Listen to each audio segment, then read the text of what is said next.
Est-ce que là, je suis en train de réussir ou est-ce que je suis en train de m'abîmer? Aujourd'hui, pour parler de ce sujet, j'ai invité quelqu'un qui, tu vas le voir, a une façon très directe et très lucide en même temps d'en parler. Nina Ramen. Ce que je veux que tu gardes en tête en écoutant cet épisode, c'est hyper simple. Ici, avec Nina, on va te parler de construire un business qui te respecte, qui te laisse respirer et surtout qui peut durer des années. Tu le sais, t'as l'habitude ce work in process. Si cet épisode résonne pour toi, si t'es dans une phase où tu sens en fait que t'es en train d'encaisser trop, de te suradapter et que les choses te pèsent un peu, vraiment écoute cet épisode, je pense qu'il va te faire beaucoup de bien. Allez, je te laisse avec notre conversation.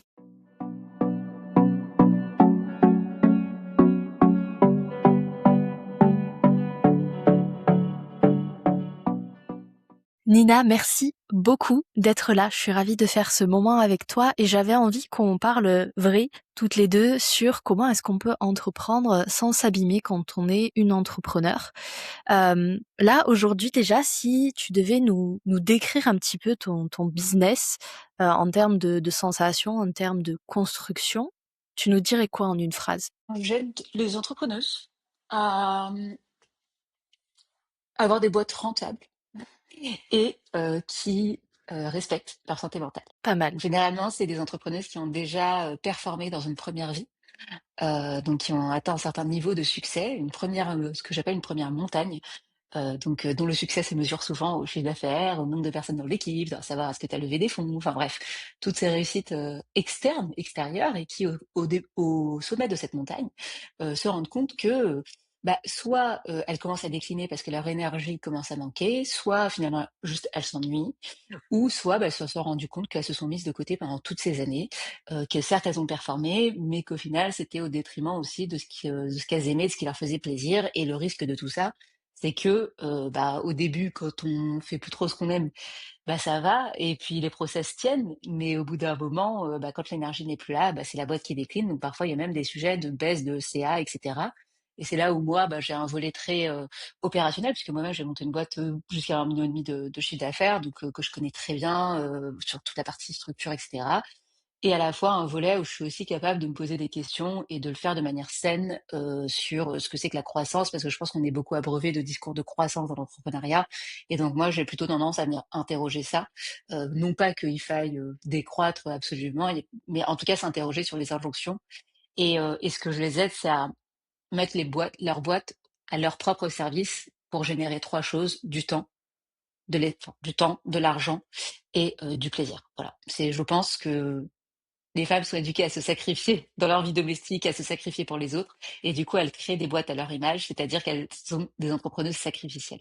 Dans ton parcours personnel, est-ce que tu te rappelles d'un moment où tu t'es dit, ok, là, si je continue comme ça, avec ce mode de fonctionnement, je vais vraiment m'abîmer? Ouais, je pense. J'étais en plein challenge, donc un challenge dans ma boîte, c'est 10 000 femmes qui suivent des contenus gratuits, et à la fin, en une semaine, on a fait 500 000 euros de vente. Donc c'est une période qui est très technique, où j'avais 40 personnes qui œuvraient, et donc c'est une semaine de délai, donc c'est très technique, t'as pas vraiment la possibilité de faire des erreurs, et tout reposait beaucoup sur mes épaules, à la fois en tant que gestionnaire, mais à la fois aussi en tant que visage, puisque je faisais des lives et c'était moi qui étais quand même sur le devant de la scène. Et en plus de porter donc toute la responsabilité des équipes, etc., et des process, il fallait aussi que je donne de l'énergie à mes clientes, je leur donne envie, enfin des prospects, et puis je mobilisais aussi beaucoup de femmes, même qui allaient pas acheter, tu vois? Mais j'étais trop contente de pouvoir offrir tout ça gratuitement. Et bon, on est dans cette période, et puis je me dis: «Non, Nina, là, si tu as le choix, tu appuies sur un bouton et tout s'arrête». Il y a aucun, la boîte s'arrête, donc il y a aucun préjudice, que ce soit moral pour les gens. Enfin voilà, il y a aucune conséquence. Est-ce que tu appuies sur ce bouton ou pas? Et la réponse était oui.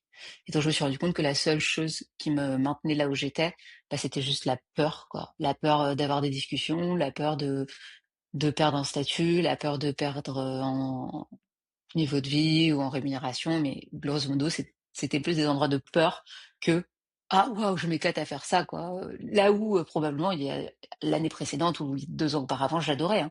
Mais en tout cas, l'endroit qui me faisait rester, la chose qui me faisait rester là, c'était davantage la peur de perdre que l'envie de gagner. OK, je comprends. Ça, on va en parler un petit peu plus loin dans l'épisode. Je vais remonter un petit peu le fil de l'histoire, et je voulais parler de ton congé mat, qui a été un petit peu, une sorte de test, de crash test, je sais pas si on peut dire ça comme ça.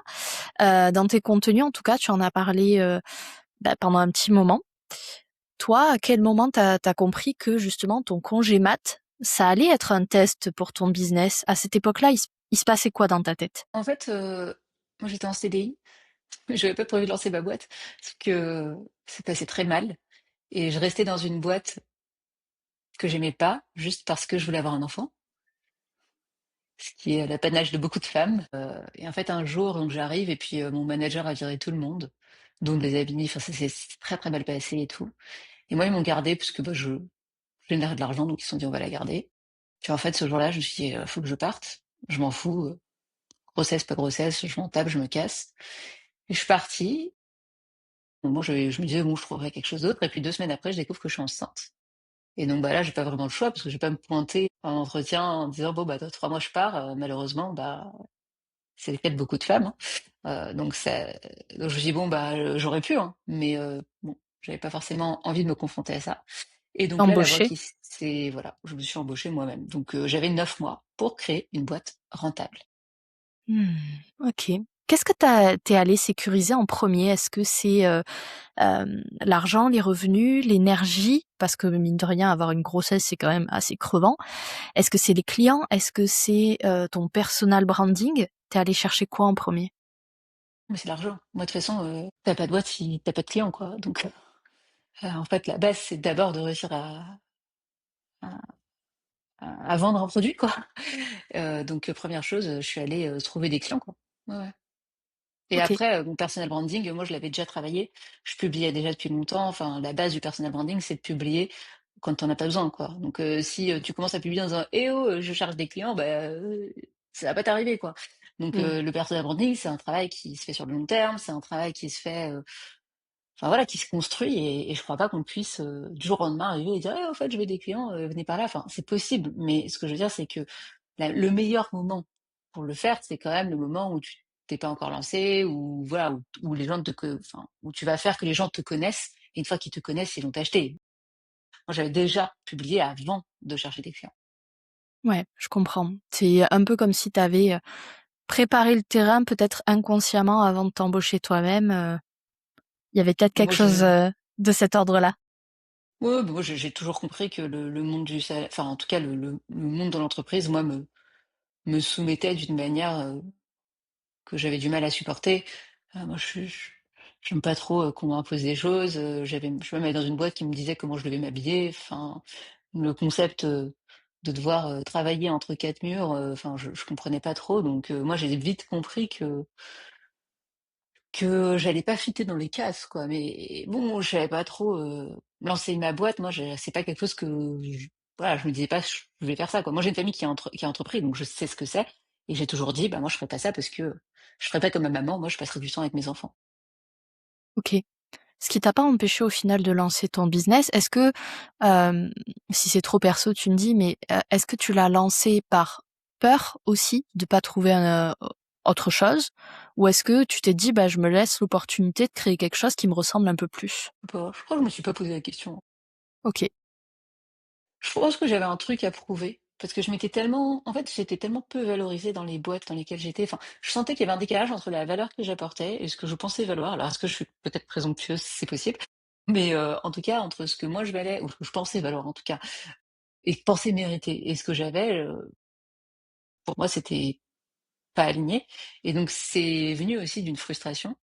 C'est venu aussi d'une frustration que peut-être quand j'étais petite, j'ai grandi aussi, dans une famille, où on m'a beaucoup sous-estimée, je pense. J'ai toujours été, on a toujours dit: «Nina, de toute façon, elle fera rien de sa vie, quoi». On m'a jamais vue comme quelqu'un de particulièrement brillant et je pense que quelque part, j'avais aussi besoin et envie d'être reconnue. Mmh, je comprends. Au niveau de ton congé mat, est-ce qu'il y a un truc qui t'a qui t'a peut-être surprise parce qu'en fait, tu as lancé ton activité en préparant ton congé mat. Donc, est-ce que au niveau, par exemple, de cette préparation ou au niveau du retour de ton congé mat, il y a des trucs qui t'ont surprise dans ton business, dans l'entrepreneuriat? Bah, moi, j'ai construit une boîte comme si j'allais pas avoir d'enfants et j'ai construit un enfant comme si j'avais pas de boîte, hein. Donc, c'était vraiment, je recommande pas de faire ça, Ok. parce que, moi, j'ai pas été au cours de préparation à l'accouchement, c'est mon mec qui a été à ma place. Enfin, en fait, l'énergie que j'ai mis dans ma boîte m'a beaucoup éloignée de ma grossesse, et ma grossesse m'a beaucoup éloignée de ma boîte. Donc, en fait, j'avais le sentiment de jamais être à fond dans l'un ni à fond dans l'autre, et j'ai eu beaucoup de culpabilité. Hmm. Et je me sentais très performante dans ma boîte, mais pas du tout performante en tant que mère. Et donc, je pense que quelque part, j'ai aussi surinvesti l'entrepreneuriat, ou en tout cas, je me suis, comment on dit, jetée dans le travail aussi euh, parce que j'avais l'impression de mieux réussir que être mère, en fait. Hmm. Je comprends. Il y a des choses que tu referais différemment, si tu le pouvais. Ouais, ouais, ouais. Franchement, je ferais pas les deux en même temps. Je pense que je décalerais l'enfant. Je le ferai plus tard parce que j'avais trop de choses à me prouver encore, et j'avais pas la disponibilité. En tout cas, c'est sûr que je ferais pas les deux en même temps. Voilà, ça, je le ferais différemment. Je pense que je minimiserais pas mes ressentis. J'arrêterais de, enfin, je me dirais pas en tant que mère que je suis pas douée, mais en fait, je prendrais plus au sérieux.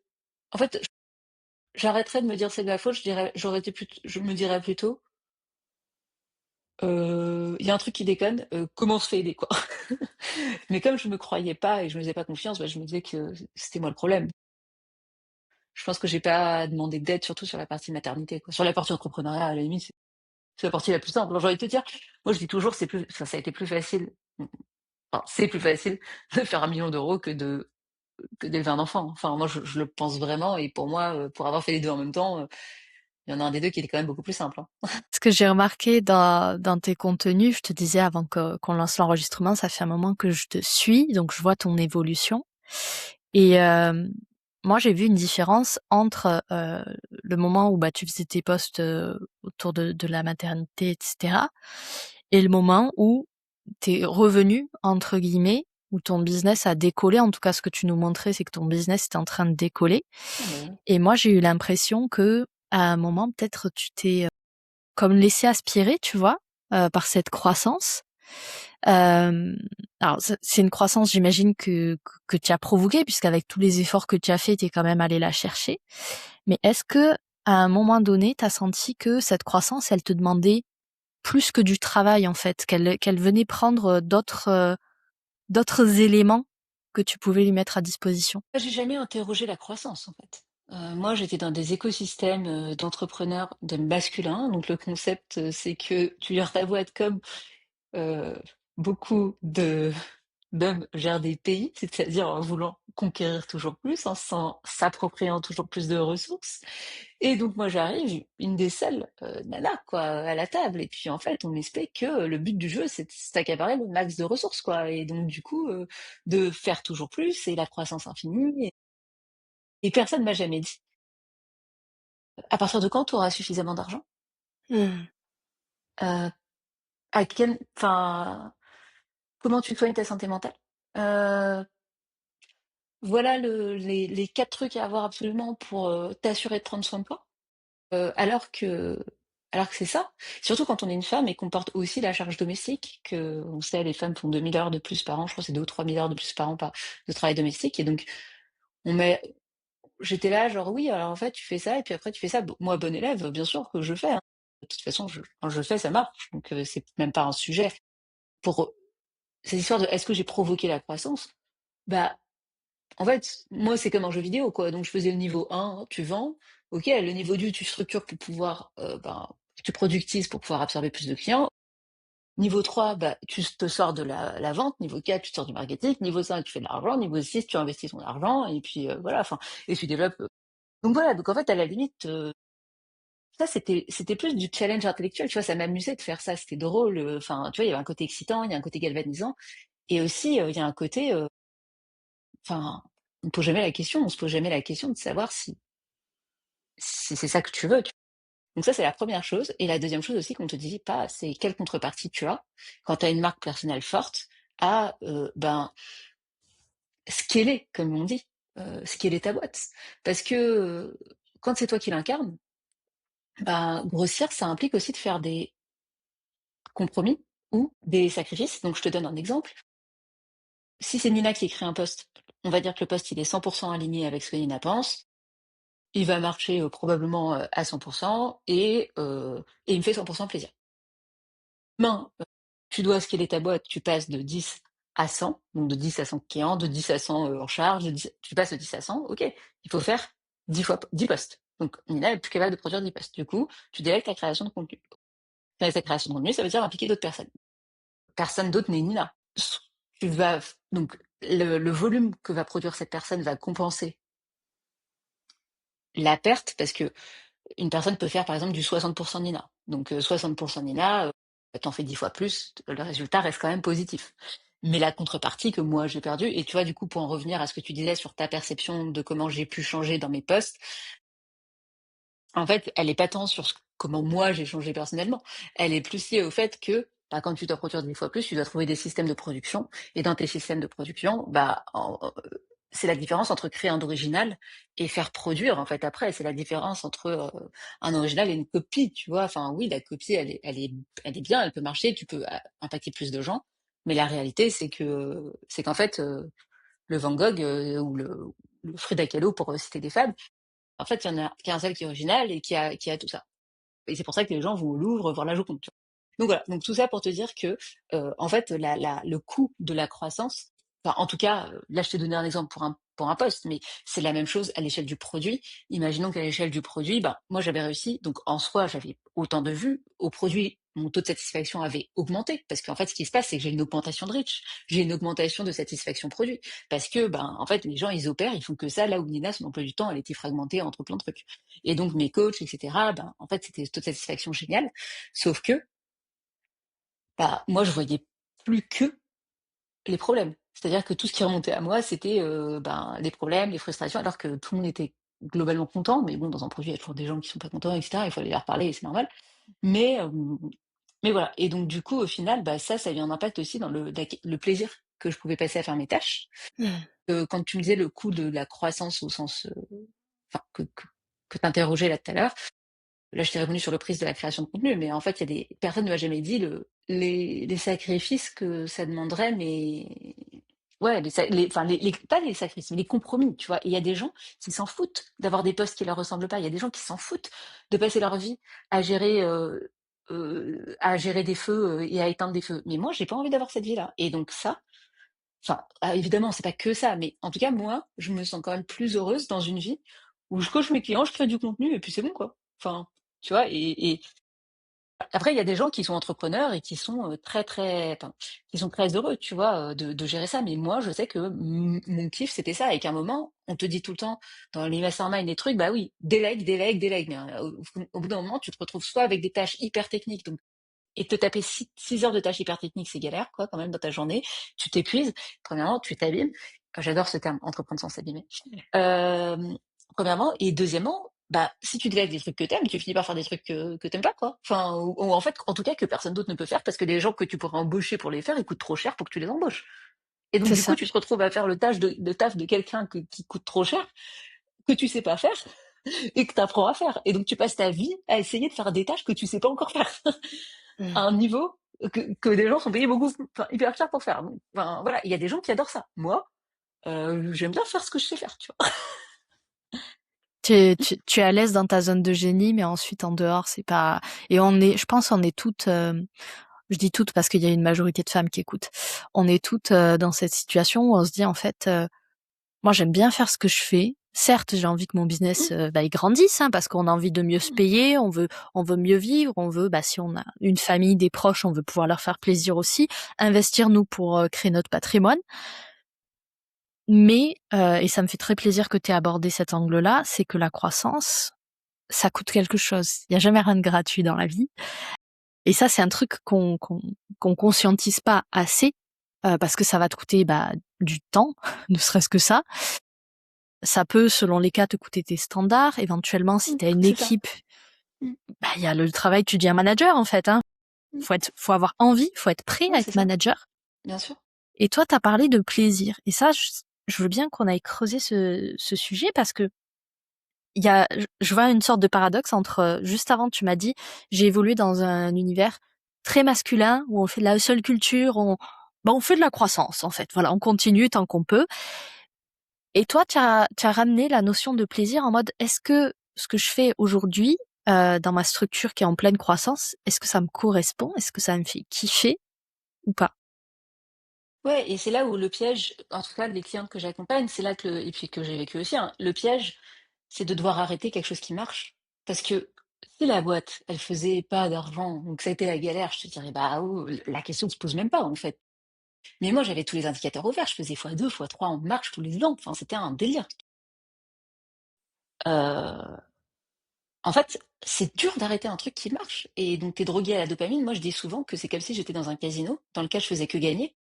Et en fait, j'étais bloquée dans ce casino parce que je faisais que gagner. Du coup, bah, je me disais: «Attends, si je sors de ma machine à sous, là, je vais faire pipi, bah, en fait, ça se trouve, je vais revenir, elle va plus marcher» et donc du coup, j'étais droguée et que je vois tout le monde perdre au casino parce que, soit dit en passant, on était quand même dans un il y a plein de gens qui parlaient de la crise et tout machin. Donc moi, j'étais en mode: «Mais attends, moi, je fais que gagner dans ce casino. Si je vais pisser, c'est bon». Donc en fait, tu en oublies tes besoins physiques, tes besoins physiologiques et le but, ça devient juste de mettre des pièces dans cette machine, quoi. Et donc je pense que j'ai arrêté, en fait, enfin, sincèrement, je pense que c'était un instinct de survie.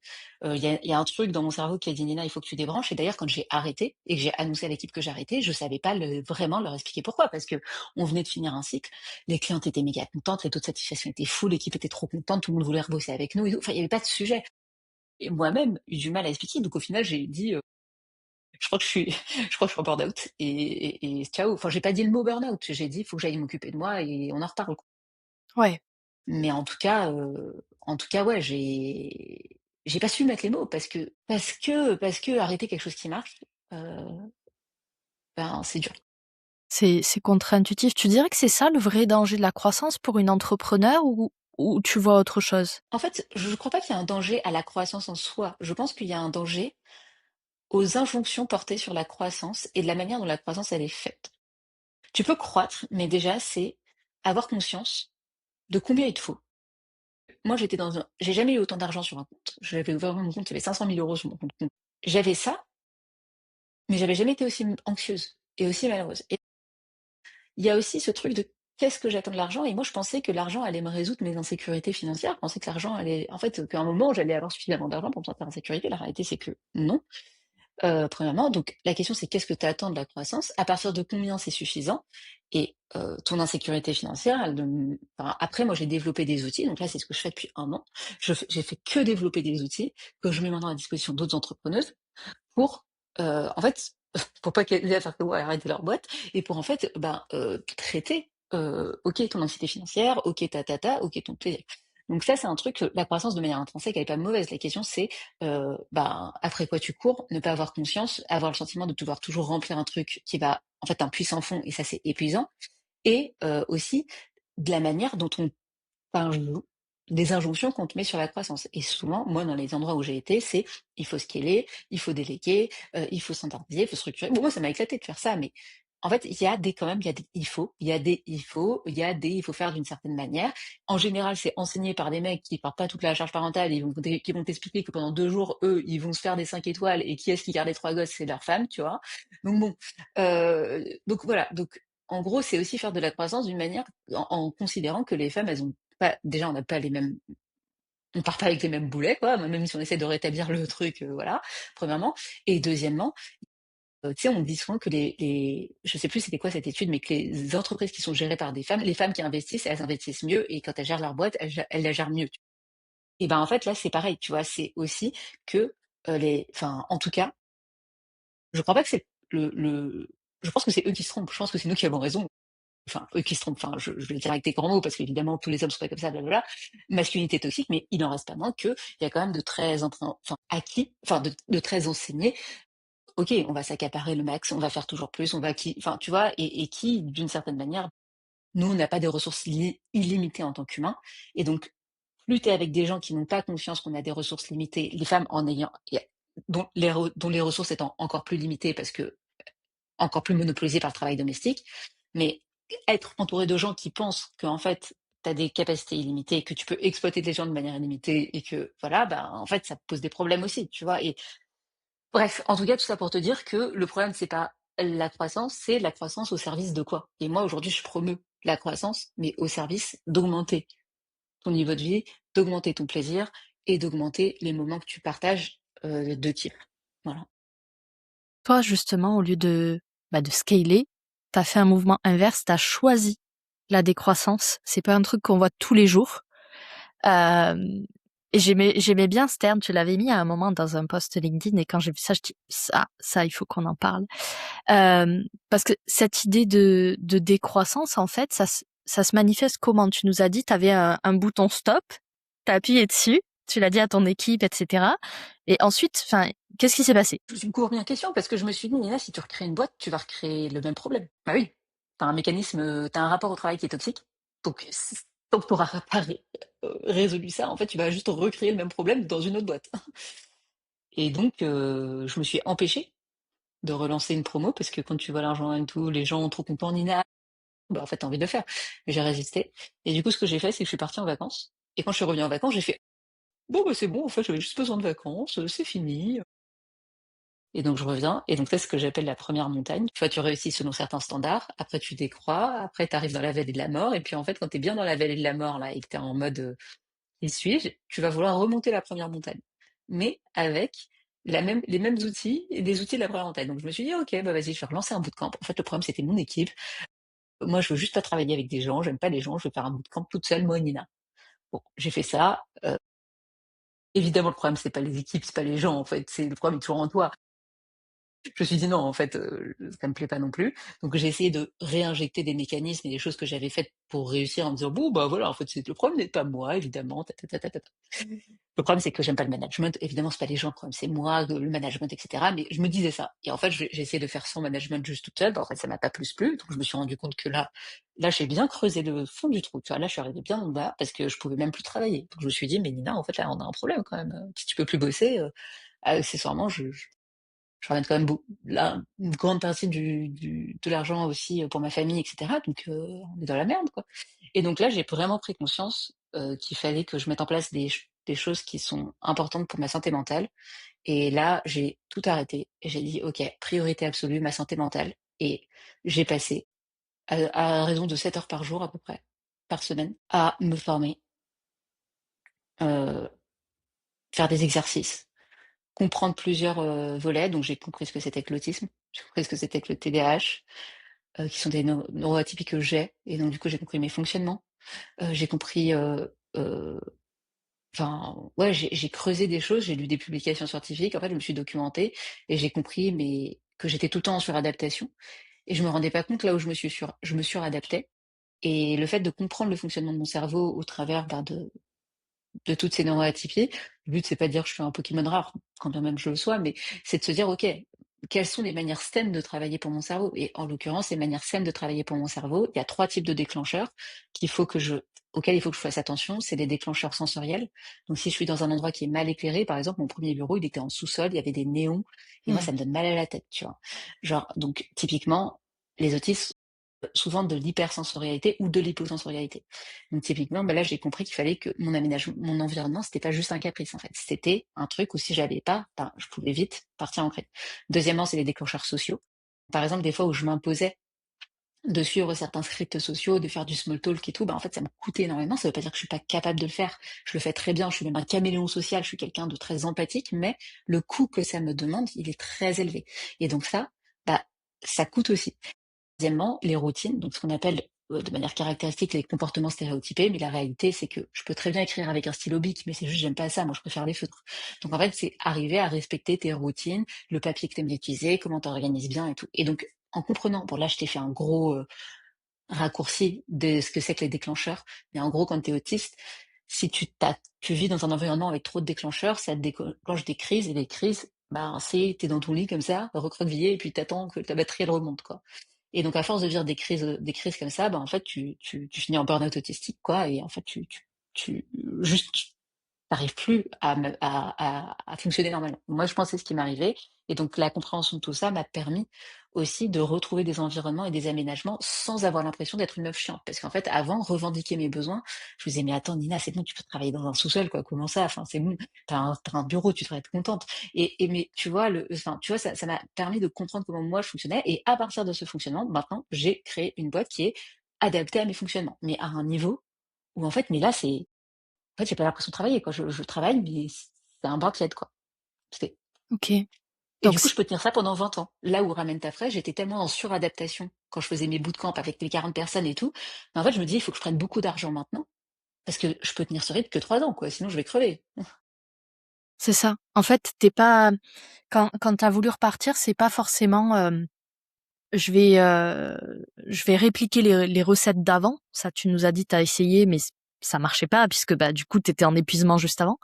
En fait, là, tu es parti, moi, j'aime bien cette image de la vallée de la mort parce que je vois toujours un petit explorateur ou une exploratrice à l'intérieur qui est en pleine galère, mais en pleine redécouverte de soi aussi. Et au final, ce creux dans ton activité, ça t'a aussi permis, bah, de te rencontrer, de te re-rencontrer et de trouver les systèmes qui fonctionnent pour toi, en fait, tout simplement. Mais ce qui est fou, c'est que en fait, je faisais des choses qui étaient dures pour moi, mais je me rendais pas compte. En fait, je me rends compte, tu vois, la suradaptation que j'avais, mais je m'infligeais des choses en me disant: «Mais ça va, c'est bon, je peux le faire», tu vois? Et je pense que maintenant les femmes que j'accompagne, je le vois, en fait, on minimise un truc de fou, tu vois? Ce qu'on encaisse, tu vois? Et comme on minimise, ben, à un moment, on finit par cramer. Et donc le premier enjeu, c'est d'arriver à voir là où tu te suradaptes parce que tu ne t'en rends même plus compte. Et donc à partir de ça, j'ai eu un vrai travail de R&D, mais vraiment, hein. Et je suis allée voir des publics scientifiques et tout. Comprendre exactement, pourquoi j'arrivais pas à savoir si j'étais en suradaptation ou si j'aimais. Parce que en fait, moi, je me disais: «Bah, je sais pas si j'aime ou pas». Moi, c'est pas ça la question que je me pose. Je me pose la question: «Est-ce que ça marche ou est-ce que ça marche pas?» Mmh. Et donc ça, c'est ce qu'on appelle la pensée orientée vers l'extérieur. C'est qu'en fait, j'évaluais une tâche uniquement au travers du résultat qu'elle produit. Pensée orientée vers l'extérieur. Tu J'évalue regardais le une ROI. relation, voilà, et puis pareil, ça marche aussi pour les relations sociales. J'évalue une relation sociale que si la personne m'aime, tu vois? Genre, tu vois? Et donc du coup, c'est pour pensée orientée vers l'extérieur. Et des gens qui ont du mal à ressentir ce qu'ils ressentent, bah, en fait, ils ont toujours ça, pensée orientée vers l'extérieur. Et donc il a fallu que je fasse un vrai travail pour rééduquer mon cerveau, mais c'est une dinguerie, on n'en parle pas du tout, pour, mettre en place plein de jalons, sur ça. Et donc c'est comme ça que j'ai commencé à comprendre qu'est-ce que j'aimais, que je me suis autorisée à le faire et que j'ai aussi arrêté d'écouter les faites des machins, faites des challenges, peut-être que je le referai, tu vois, et c'est pas un sujet. Mais là, je fais du coaching high level, je vends du temps et je vis ma best life. Et j'adore vendre du temps. Mais je vends du temps très cher parce que je vends à des personnes qui font aller entre 100 000 et 3 millions, tu vois. Je vends du temps, voilà, mais je vends du temps, mais je vis ma meilleure life. Les nanas, elles viennent, on fait des ateliers, on fait des, tu vois, je leur fais découvrir des outils qu'elles voient nulle part ailleurs. J'ai une proposition de valeur qui existe nulle part sur le marché, etc. Les gens, ils partent, en fait, ils rachètent, donc j'ai pas besoin de faire de l'acquisition tout le temps. Et je vis, je bosse 2 jours par semaine. Et le reste du temps, je fais des ateliers créatifs, quoi. Enfin, et ciao, Trouver ce qui marchait pour toi. pour le moment. Et après, peut-être que demain, je vais me dire, ok, Nina, je vais faire autre chose, tu vois. Voilà. Je vais devenir peintre, j'en sais rien. Mais j'essaye pas de trouver le truc qui va me plaire pendant 10 ans. J'essaie juste de me dire, ok, voilà le niveau de REM que j'ai besoin. Moi, je veux investir entre 100 000 et 200 000 euros par an à placer. Si je fais ça sur les 5 prochaines années, je sais que dans 15 ans, j'ai ce qu'il me faut pour vivre, enfin, avec le capital que j'ai déjà accumulé. Et donc, en fait, avec ce calcul, je sais qu'il faut que minimum que je place ça, ce qui est déjà beaucoup, hein, pour que, sur les 5 prochaines années, pour que dans 15 ans, j'ai le capital nécessaire pour ralentir mon activité, voire l'arrêter. Donc, tu vois, comme je sais le minimum qu'il faut que j'ai, le maximum, je me dis, ok, Léna, t'as 5 ans pour faire ça, ok, voilà. Mais par contre, il faut arriver au bout des 5 ans. Si tu te crames et que de temps en temps, tu peux plus travailler, tu y arriveras jamais, en fait. C'est ça. Donc, voilà, grosso modo, un peu dans les grandes lignes, les sujets. Et je pense que ça passe par plein de choses. Ça passe par se sécuriser au niveau de l'argent, ça passe par comprendre ce qu'on aime et ce qu'on n'aime pas, et ça passe par le fait de déconstruire le si je fais quelque chose que j'aime, alors ça va marcher. Parce que la croyance, c'est pour que ça marche, il faut que je souffre. Parce que ce qu'on a testé, notre mode par défaut, c'est pour que ça marche, il faut que je souffre. Je n'ai jamais réussi à faire un truc qui marche où je ne souffrais pas, donc j'ai pas de conviction profonde que si je fais un truc où j'aime pleinement, genre moi les nanas quand elles viennent, je m'autorise vraiment, je leur fais faire de la peinture et tout, et elles repartent de là avec une valeur de fou, mais pour avoir confiance dans le fait que je vais vendre ça, et que les gens vont être contents, qu'ils vont aimer et qu'ils vont racheter. Mais ça a été un chemin, hein. De me dire: «OK, t'as pas besoin d'être Nina qui vend du copywriting, t'as pas besoin d'être Nina» parce que c'est ça toutes les injonctions. Il faut que je sois une experte, il faut que je sois Nina LinkedIn, parce que si je suis pas Nina LinkedIn, Nina copywriting, je suis pas légitime et puis les gens, ils veulent acheter des méthodes et puis il faut que je leur promette de faire le ROI du à l'époque, c'était le bootcamp, pour qu'elles soient OK d'investir. Les gens, ils veulent pas investir si jamais je leur promets pas de l'argent. Enfin, vraiment, j'étais dans beaucoup de croyances qui faisaient que, bah, je me disais: «Si je fais pas ça, je arriverai pas» et la réalité, c'est qu'aujourd'hui, j'ai un business aussi rentable que j'avais avant, hein. Avec beaucoup moins d'emmerdes. Assez bluffant en fait le cheminement psychologique que tu as eu. Bon, j'imagine que ça s'est pas fait du jour au lendemain, hem, mais ça montre à quel point effectivement on se suradapte en permanence et on le voit pas. Moi sur certaines phrases que tu dis, je me dis: «Ah oui, ça je me reconnais, un chouïa là-dedans» et hem et c'est important de faire ce travail-là. Si jamais, là parmi celles et ceux, qui sont en train de nous écouter, qui veulent entamer ce chemin-là, mais qui savent pas par quel bout le prendre parce que, ben, en fait, comme tu l'as dit, il y a plein de possibilités. On peut commencer par l'apport à l'argent, rapport à soi, à l'autre et cetera. Heu, Toi, tu leur dirais quoi? Et ben, je leur dirais 2 choses. La première chose que je leur dirais, c'est un exercice tout simple. Le matin, quand tu te lèves et que tu fais ta to-do, on a souvent tendance à évaluer le temps que ça va nous prendre, la priorité. Je t'invite à rajouter une troisième chose qui est des points rouges ou verts sur est-ce que ça t'apporte du plaisir ou est-ce que ça te t'apporte pas de plaisir. Et si tu fais cet exercice déjà pendant 6 mois, tu vas commencer à voir toutes les fois où tu réadaptes en fait. Donc déjà, rien que ça prend 5 minutes et déjà ça éclaire énormément. Donc ça, c'est pour moi le premier exercice d'arriver à comprendre là où on se suradapte, essayer de s'écouter et de développer le muscle qui est de s'écouter là où on a davantage développé le muscle de on coupe ses émotions pour pouvoir supporter ce qu'on a à supporter. Donc ça, c'est le premier exo. Le deuxième exo que je conseille, c'est hyper intéressant, c'est sur le rapport à l'argent et ça se fait très bien surtout maintenant avec Claude ou ChatGPT, enfin Claude moi je préfère, ou Gemini.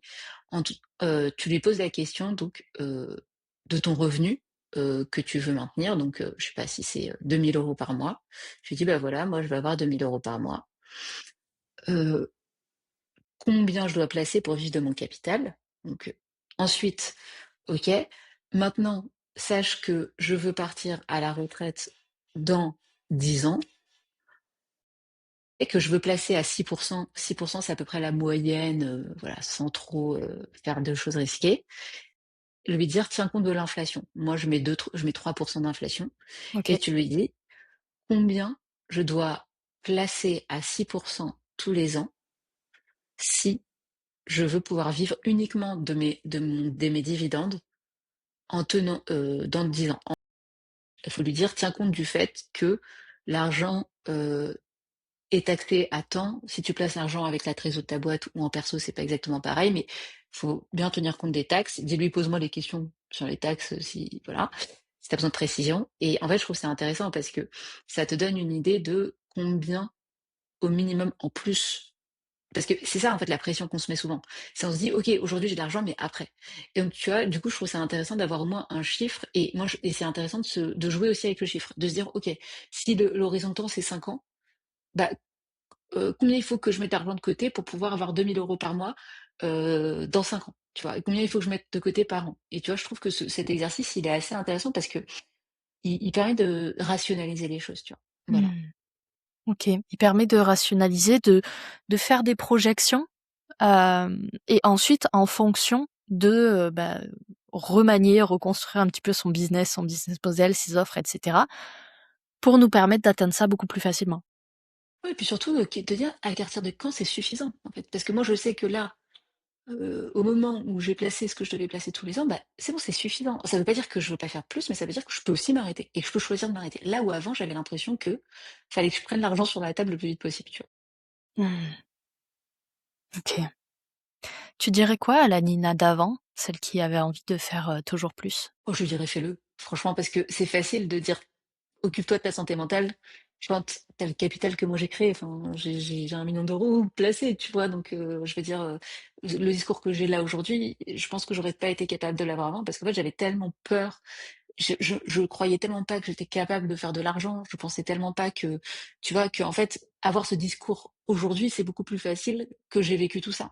Donc, je dirais, fais-le, mais fais-le parce que en fait, ça va t'apporter plein de choses et je regrette pas du tout et je trouve ça génial. Ça, c'est la première montagne. Et la deuxième montagne, c'est réussir pour toi-même. Et qu'est-ce que ça veut dire réussir pour toi? Donc, le conseil que je lui donnerais, c'est euh, fais-toi coacher plus vite. Entoure-toi d'autres entrepreneuses de ton niveau. Et j'insiste sur entrepreneuse.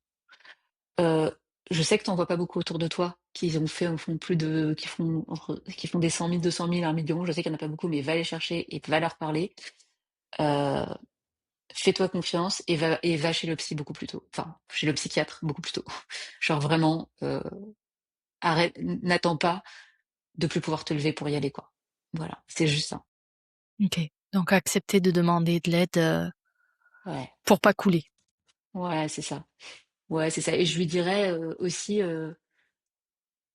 ce que toi tu vis, tu le fais probablement vivre aux autres. Intéressant ça. Tu veux développer? Bah, si toi tu souffres, tu fais probablement souffrir les autres. Genre, si toi t'es un burn-out, si toi tu, et je pense aux équipes, tu vois, si toi t'as ce mindset de hustle, d'être un rocher, de jamais flancher, etc., en fait, probablement que quand bien même t'as envie, tu veux bien faire et que tu veux que les autres s'appuient sur toi, que tu veux donner une image, etc., mais en fait, tu leur transmets juste des comportements toxiques que toi t'as, quoi. Oui, parce qu'au final, ils s'appuient sur toi. Enfin, en tout cas, quand tu diriges la boîte, Bien sûr. ils vont aller s'appuyer sur toi et se dire, bah, si elle fait comme ça et que ça fonctionne pour elle, il n'y a pas de raison que ça marche pas pour moi. Et puis t'as beau leur dire non, mais il faut que vous coupiez vos machins. Moi, je faisais des dingueries, hein. Moi, j'avais un protocole où les gens devaient couper, machin. C'était très chiant. Mais, enfin, mais c'était très bien parce que je voulais les protéger. Mais en fait, les gens, ils voient comment t'es. Et ouais, et je dirais aussi, ouais, je dirais aussi, je pense qu'il y a ce truc-là de, pas de demander de l'aide, mais tu sais, genre, les gens qui demandent de l'aide sont pas fragiles. Ou les gens qui se prennent dans le mur sont pas fragiles. Parce que moi, j'avais, en fait, toutes, toutes les entrepreneuses, enfin, tous les gens qui partageaient des parcours de burn-out, etc., en fait, je me reconnaissais pas. J'avais l'impression d'être, enfin, vraiment, j'avais pas du tout. Et bah maintenant que je suis dans cette situation, ah, je vois bien que toutes les entrepreneuses à succès, en fait, elles sont toutes sous sertraline, quoi. Sous Xanax, tu vois, sous antidépresseurs. Donc, en fait, tu vois, c'est ce truc-là de se dire, euh, ouais, en fait, même les gens successful, en fait, en fait, il passe par là, tu vois. Je connais pas aucune femme, et maintenant que je le vois chez mes clientes et tout, mais moi j'aurais adoré avoir une Nina qui me dise non mais t'inquiète, là c'est la reine de la mort, voilà la prochaine étape, t'inquiète. Enfin, et, et, et en fait, c'est pas parce que elles le disent pas que c'est pas le cas, et donc je me dirais, mais genre je normaliserais ça, quoi. Et Hmm. c'est pour ça d'ailleurs que j'en parle aujourd'hui, hein. Voilà. Savoir qu'il y a, dans tous les cas, il y a toujours au moins une issue de secours et que parfois on est peut-être plus près que ce que l'on imagine en fait. Ouais, et puis le burn-out, c'est pas pour les fragiles, quoi. Moi, j'étais vraiment genre en mode, c'est un truc de fragile, c'est bon, en plus, c'est un truc de blanc. Tu sais, c'est vraiment ce truc de genre, c'est bon, c'est un luxe, quoi. De société occidentale qui s'en vendent des problèmes, quoi. Et puis, il y a des vrais gens qui souffrent, quoi. Enfin, vraiment. Mais ce qui est un discours très toxique, hein, je le dis pour les gens qui nous écoutent, c'est pas du tout ça, hein. Mais moi, j'avais quand même ce truc-là de me dire, je dis un truc de blanc parce que, parce que déjà, je ne suis pas blanche, mais ce côté un peu, c'est oui, ou mal, un truc de genre, euh, c'est genre non, c'est bon, lève-toi et vas-y.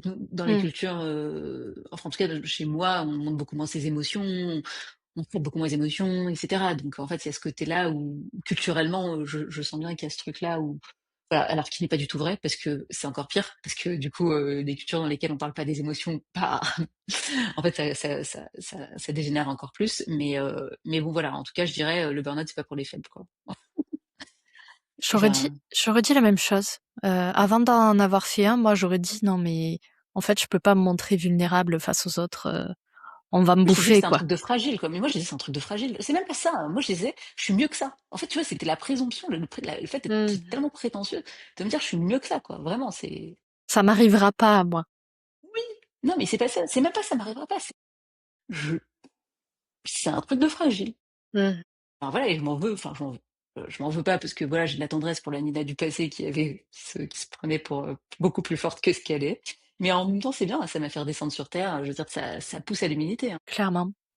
Et puis ça te permet de faire des choix plus alignés, de te retrouver aussi. Donc c'est clairement pas l'expérience de vie la plus agréable à vivre.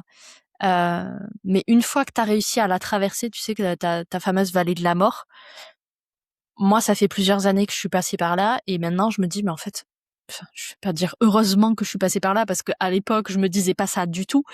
Et pour les personnes qui sont en difficulté aujourd'hui, je vous souhaite pas de rester dans cette difficulté. Mais une fois qu'on en est sorti, on se dit en fait, je suis quelqu'un de fort. Et je suis quelqu'un de fort, mais pas parce que en fait il y a un burn-out qui m'est tombé dessus ou que j'ai amené dans ma vie, mais plutôt parce que en fait j'ai trouvé en moi des ressources qui existaient pour pouvoir sortir de cette situation. Et ça vaut Mmh. pour toutes les difficultés du monde. Le truc qui moi le plus, rassuré, c'est en fait, avant, je sentais bien que au niveau auquel j'étais, à quel point je me cramais, en fait, je pouvais pas tenir plus de 3 ans. Donc j'avais un truc aussi d'injonction très forte au résultat, parce que je Mmh. voyais bien que je pouvais pas tenir ça longtemps et le meilleur bénéfice que je peux obtenir aujourd'hui, bon, la certitude que je peux me sortir de tout, j'ai déjà vécu d'autres trucs dans ma vie, c'est pas tant ça, c'est plus justement, en fait, là, le métier que j'ai, je peux le tenir pour 20 ans, quoi. Facile. La vie que j'ai là, mais 20 ans, mais facile. Et du coup, je suis pas pressée pour mettre X de côté tous les ans, tu vois? Je me dis: «Mais en fait, à ce rythme-là, mais en fait, je sais que je peux tenir», tu vois?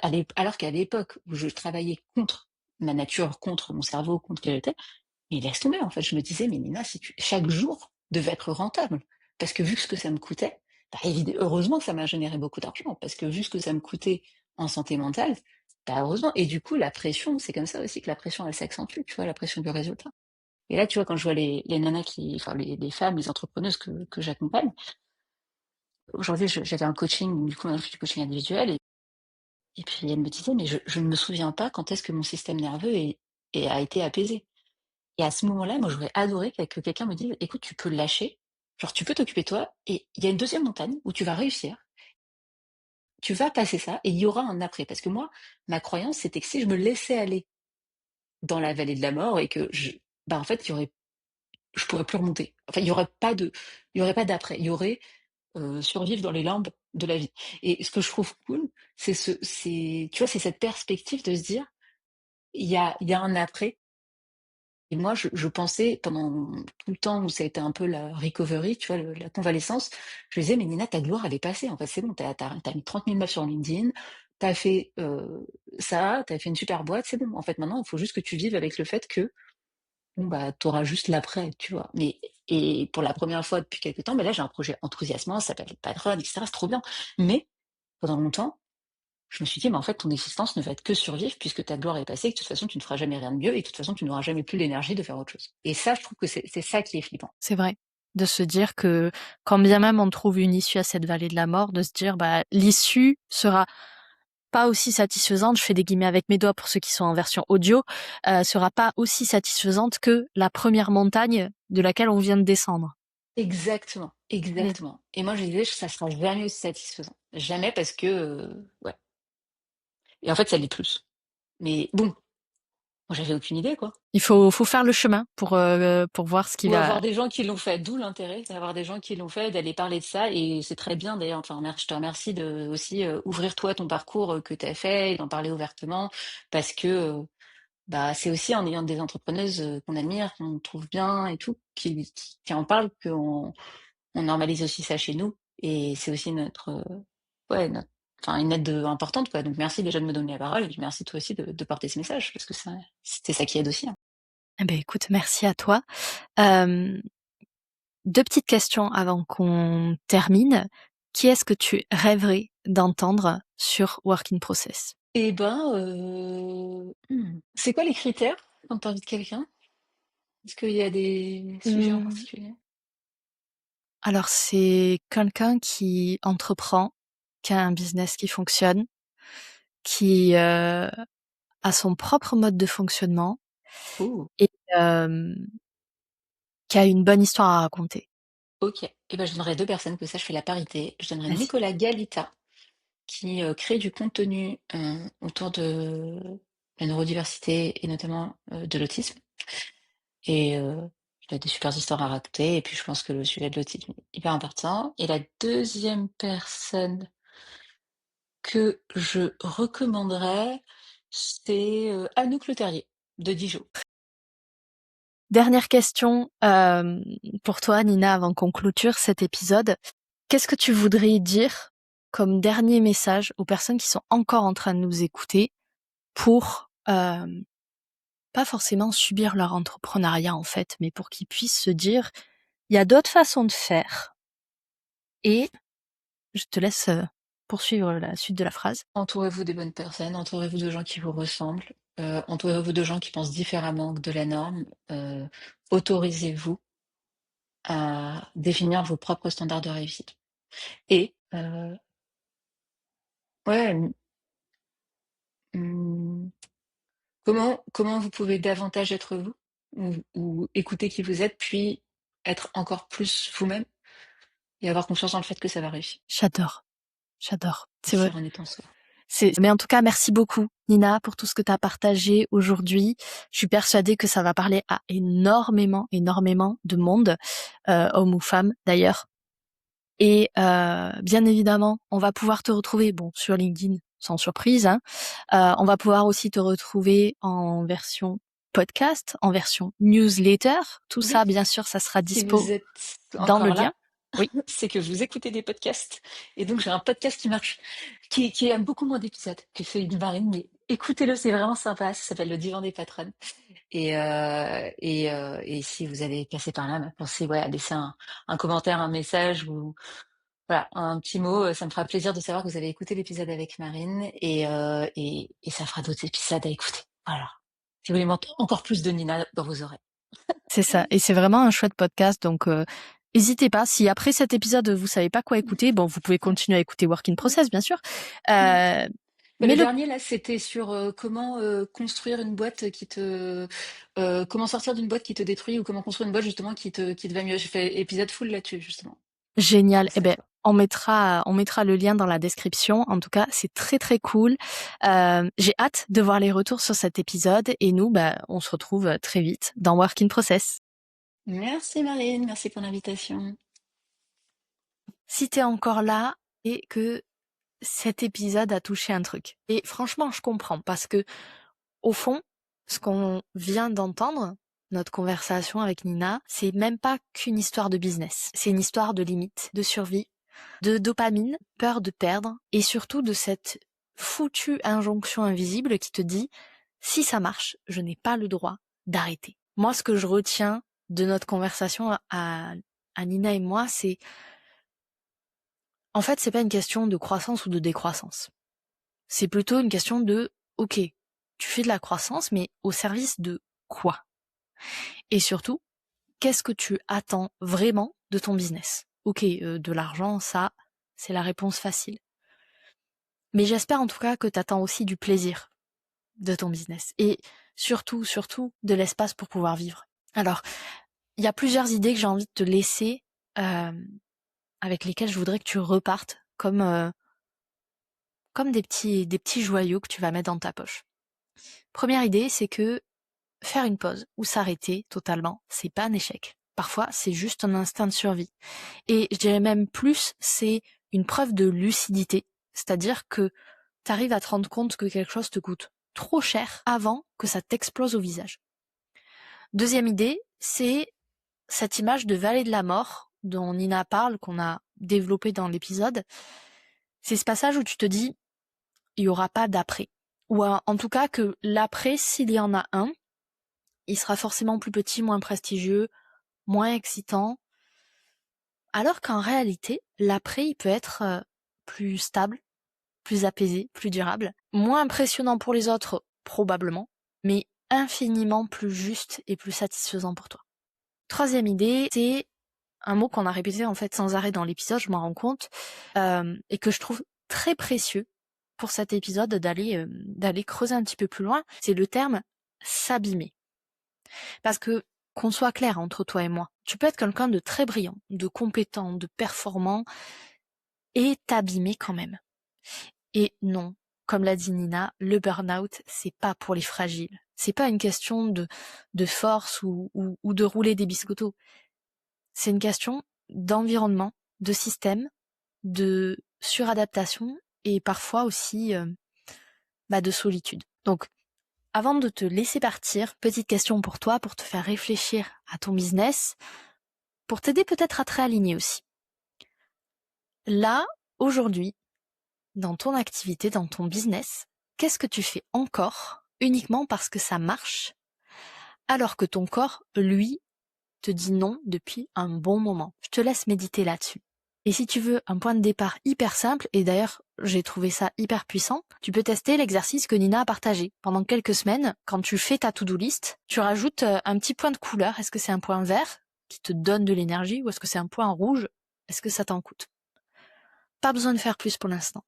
Commence à regarder ce qui se passe dans ton quotidien. Si cet épisode t'a parlé, tu peux le partager à un ou une amie entrepreneur, surtout si autour de toi t'en as un ou une qui gère, mais que tu sens un petit peu fatigué. Et bien sûr, tu peux aller écouter Nina sur son podcast, Le Divan des Patronnes. Je te mets tous les liens comme d'hab dans la description de cet épisode avec sa newsletter et son LinkedIn. Merci beaucoup d'avoir été là jusqu'au bout. Prends soin de toi et on se retrouve très vite dans Work in Process.